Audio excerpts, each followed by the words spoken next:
Gaza's health ministry says 5 people have been killed amid an escalation of violence between Israel and Palestinian militants. The toll includes a leading commander of Islamic Jihad who was killed on Monday night during an Israeli air raid on the Gaza Strip. Such targeted assassinations have been rarely conducted by Tel Aviv in recent years.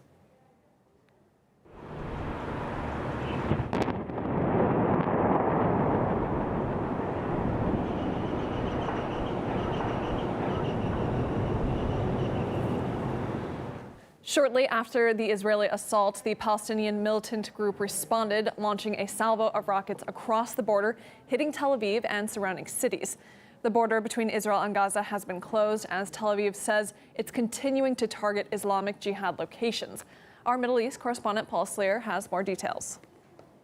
Well, the Israeli army has confirmed that its most wanted man in Gaza, and in fact its third most wanted man internationally, was assassinated just over midnight in the Gaza Strip. Now, he is the leader of the Islamic Jihad militant group, Baha Abu Al-Atta, and the strike occurred in the early hours of this morning. We understand that an additional person was killed. Initial reports suggest that it was his wife and that 2 other people have been injured after the strike on a house in the east of Gaza.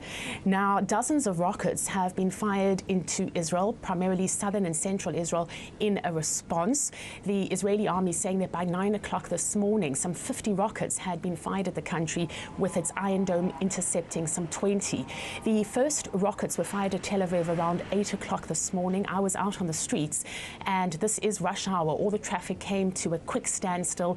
The buses moved over to the side of the highways, and people quickly disembarked and lay on the floor so that they would have a protection between the buses and the steel bars of the highway on the other side. So the situation here in Israel is extremely tense.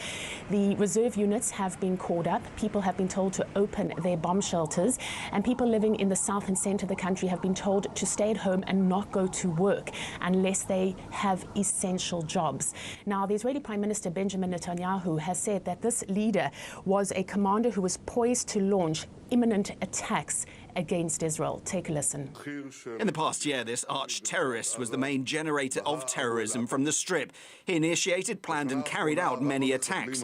He fired hundreds of rockets at communities in the Gaza periphery, whose suffering we haven't ignored.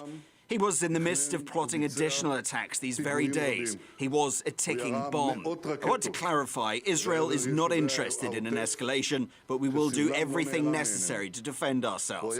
And I'm not saying it in advance. It could take time. It takes calm and cool-headedness. We must allow the army to do its work.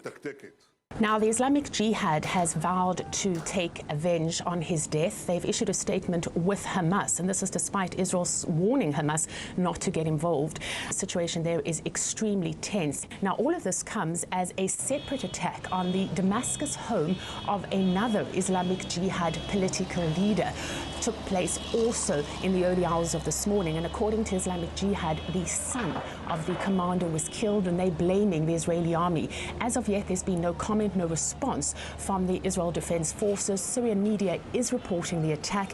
They say that 2 people were killed and 6 people were wounded. But at this stage, they're not saying who was killed and who is responsible for this assassination. It certainly indicates a resumption in the Israeli policy of targeted assassinations.